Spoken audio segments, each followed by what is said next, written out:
gang, bienvenue à Radio B52, le podcast de la province de Québec. Merci de nous écouter un grand nombre, d'être fidèles, on part ça. Le Canadien de Montréal est en sérieuse difficulté après 10 matchs, 8 ou 10 matchs. Écoutez, c'est le début de saison que malheureusement B52 ici on avait anticipé. Et la faute en revient évidemment au tandem, au duo dynamique Claude Julien et Marc Bergevin. Les deux pires cruches qui dirigent un club de hockey professionnel actuellement. Ces gens-là ont carrément amené le Canadien dans les bas-fonds. Cette année va être une année de misère. Pour faire les séries éliminatoires, c'est-à-dire pour espérer faire les séries éliminatoires avec le même nombre de points que l'an dernier, il faudrait que le Canadien gagne 65% des matchs qui restent à jouer dans leur cédule. C'est-à-dire qu'il faudrait qu'ils gagnent 40 parties. Je répète, 40 parties. Donc on comprend que c'est mission impossible avec les joueurs qu'ils ont. La saison du Canadien, pour ce qui est en tout cas des séries éliminatoires, est terminée. C'est malheureux.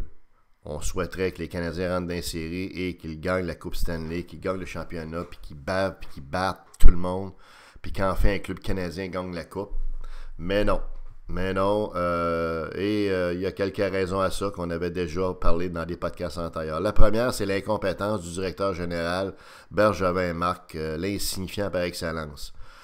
S'il y avait un rendement, une performance à la hauteur du prix qu'il paye pour avoir des vestons et des lunettes à la mode, je vous dirais qu'on serait en voiture. Mais malheureusement, cet imbécile-là qui se peigne comme un piccolo, comme un clown, en plus d'être un clown, il est pas bon, il est incompétent. C'est une des deux raisons pour lesquelles le Canadien de Montréal est en sérieuse difficulté. Pendant l'entre-saison, il n'a absolument pas amélioré son club. Au contraire, il est allé chercher des chaudrons comme Chariot, puis Broulac, puis des gars qui ont de la misère à tourner d'un côté, des gars qui ont de la misère à reculer en patin puis jouer à la défense, des gars qui n'ont aucune robustesse non plus, c'est des poteaux, c'est des plantes vertes de plus. Il est juste bon pour rajouter des gars de quatrième trio puis des gars, des joueurs de soutien en périphérie. Quel mauvais directeur gérant. Il a même été capable d'apporter vraiment un défenseur pour aider Shea Weber. On n'a aucun attaquant vedette. Il n'y a pas de Connor McDavid ou de Jack Hughes ou de Austin Matthews là, avec le Canadien. Ça nous tue également. C'est bien beau, Philippe Danault et compagnie, mais alors ça, c'est un autre problème. Comment ça se fait que tous les autres clubs, quand vous faites le line-up des meilleurs joueurs de la Ligue nationale, presque chaque club a au moins une grande vedette, puis le Canadien, lui, n'est pas capable. Vous trouvez pas que c'est bizarre un peu? Tout ça, c'est l'incompétence, puis évidemment, le vide, les plans de Marc Bergevin. Tout ce qui va avoir été bon pour faire, c'est des plans, puis cracher ses imbécilités au micro lorsqu'il rencontre les journalistes, puis qu'il est rempli. En passant, un journaliste, c'est pas fort, hein? Pas fort, tout de se faire remplir par Marc Bergevin depuis 7-8 ans. Pas terrible. Puis évidemment, si Bergevin est là, c'est la faute, évidemment, à celui qui l'engage, puis qui ne l'a pas congédié encore. C'est évidemment Jeff Molson, Molson. C'est un propriétaire, c'est un mauvais propriétaire, contrairement aux générations antérieures. Sa préoccupation, c'est le rendement de son investissement, qui est le club de hockey canadien, et non pas de gagner la Coupe Stanley. Très grosse différence. L'autre raison pourquoi que le club va mal, puis va connaître une saison misérable, c'est Claude Julien lui-même. C'est un entraîneur qui est dépassé. Ça a peut-être été un bon entraîneur, sûrement. Il a gagné une Coupe Stanley. Mais il aurait peut-être pu en gagner plus parce qu'il y avait des joueurs pour en gagner plus qu'une. Mais en tout cas, ça c'est une autre question. Mais Claude Julien est un mauvais coach. Écoutez, vous le voyez comme nous, le gars change ses trios à peu près aux 30 secondes. Lorsqu'il perd par un point en fin de match, il coupe pas son banc. Il coupe jamais son banc. Il fait jouer ses gars de quatrième trio autant que les gars de premier trio. Comme le Canadien n'a pas de premier trio, mais juste de 2 deuxième trio puis 2 quatrième trio, c'est sûr qu'on ne peut pas y demander non plus l'impossible, mais il reste qu'il coach très mal. Il y a des problèmes qui reviennent régulièrement, qui sont jamais réglés. Là, c'est le désavantage numérique. Écoutez, il y a un manque de... Ce gars-là n'a pas la philosophie, la modernité du coaching d'aujourd'hui, les nouvelles techniques, l'approche avec les joueurs et tout ça. C'est un bon monsieur, probablement, un bon grand-père, un bon gars pour prendre une bière avec, mais comme coach le hockey professionnel, il est dépassé, il est déçué, il est périmé le gars-là. Il faut qu'il soit échangé par un coach moderne, un coach jeune, un coach qui va arriver avec des nouvelles idées, puis qui va être capable de mettre de l'ordre dans la cabane également, OK? On se comprend que Carey Price se comporte encore en prima donna. Il gagne 10 millions, puis il n'est même pas capable de gagner de match.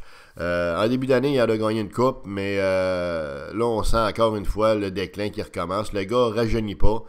Price ne peut pas gagner de Coupe Stanley tout seul. Okay? Ce n'est pas un Patrick Roy. Donc, d'avoir donné 10 millions à ce gars-là, ça prendrait un Marc Bergevin, un idiot, un imbécile, un pleutre, un eunuque comme ça, pour donner 10 millions à un gardien de but qui ne gagnera jamais la Coupe Stanley, comme Patrick Roy a réussi à le faire. Okay? Gary, il n'est pas capable, Gary Price.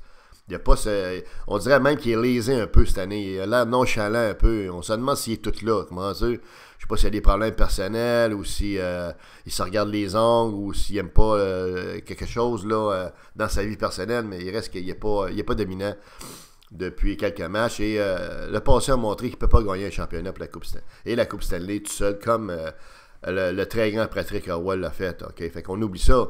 Donc, Price va être échangé. Gary, tu l'échanges, puis tu vas chercher ton bon joueur d'avant, puis tu mets un autre gardien. Des gardiens, ça se trouve. Comment ça, des bons gardiens? C'est un peu comme les running backs au football. Il y a moyen d'en trouver des bons gardiens en masse, puis qui sont peut-être pas au niveau de Carey Price, mais qui vont permettre d'aller chercher, en échangeant Price, la monnaie d'échange, des bons joueurs d'avant, un bon joueur défensif pour jouer avec Shea Weber, quelque chose en même. Il faut absolument qu'on adresse les besoins du Canadien à l'avant et à la défensive. Mais évidemment, qu'ils ne bougent pas. Ils ne bougent pas, ni Price, ni Julien, ni... Et vous écoutez les conférences de presse de Julien, puis c'est les mêmes marottes tout le temps. Quand tu entends les mêmes marottes, ça veut dire que la personne est rendue au bout de son rouleau, elle ne sait plus quoi faire. Or, il est payé 4-5 millions pour trouver quoi faire. Encore, c'est le temps qu'il y ait un changement de garde chez les Canadiens, autant au niveau de direction générale que de l'entraîneur. Et je vous dirais que Geoff Molson vende ça à un propriétaire qui, lui, veut gagner la Coupe Stanley. Ça serait une maudite bonne nouvelle aussi pour que nos Habs des Canadiens gagnent la Coupe Stanley à nouveau puis que le Canada gagne la Coupe Stanley parce que là, c'est juste les Américains qui gagnent la Coupe Stanley. Vous n'êtes pas écœurés de ça parce que la Ligue nationale de hockey a mis le Canada, des clubs canadiens, qui ont pris une trappe aux morts puis ont fermé la porte à double tour. OK, le Canada se fait rire de lui, se fait mépriser. De la façon que les règles sont faites, plus jamais un club canadien possiblement va gagner la Coupe Stanley. Ça, c'est un autre problème. Puis pour revenir aux Canadiens, wake up, Molson, OK?